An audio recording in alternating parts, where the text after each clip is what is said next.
Ini satu orang anak muda. Ini di dalam kitab. Baik di kitab Tanqihul Qaul, Syekh Nawawi Al-Bantani yang baru 150 Hijriah, 150 tahun yang lalu.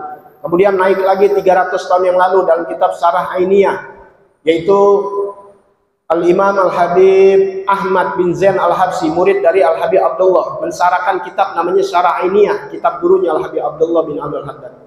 Kitab yang di atasnya lagi, sekitar 900 tahun yang lalu, Imam Fakhruddin At-Tor dalam kitabnya Tazkirul Auliya. Dalam kitab-kitab yang lain ada satu pemuda, ini dikisahkan. Satu pemuda, anak muda yang begajulan, berandal, tukang mabok. Dia mabok terhuyung-huyung.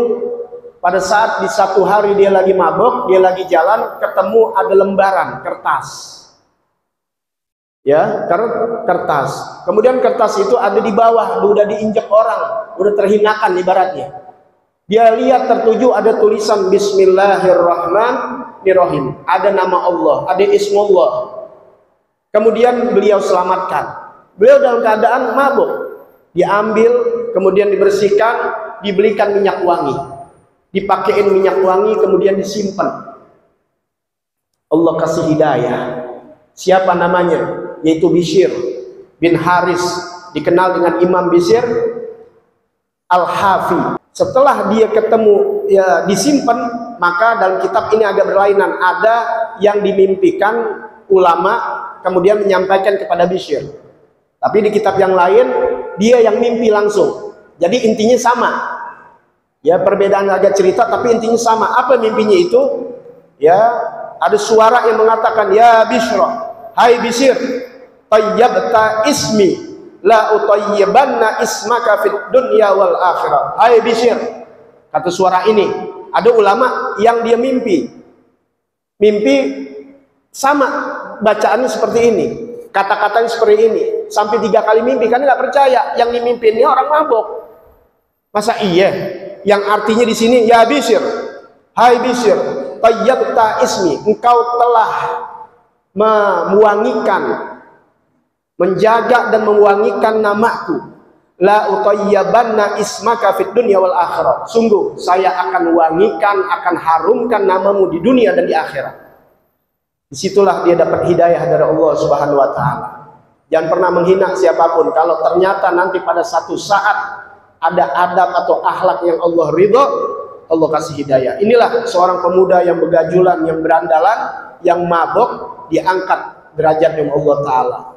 Kemudian terkenallah dengan Bishr Al-Hafi. Kenapa Al-Hafi? Setelah mudanya itu bertobat kepada Allah, dia nyeker, nggak pernah pakai sendal. Sampai nggak nikah karena ditinggalkan urusan-urusan dunia. Nggak pernah tidur malam lagi. Beliau hafalkan hadis-hadis Nabi Muhammad SAW. Apalagi zaman beliau nggak terlalu jauh. Beliau lahir tahun 150 Hijriah.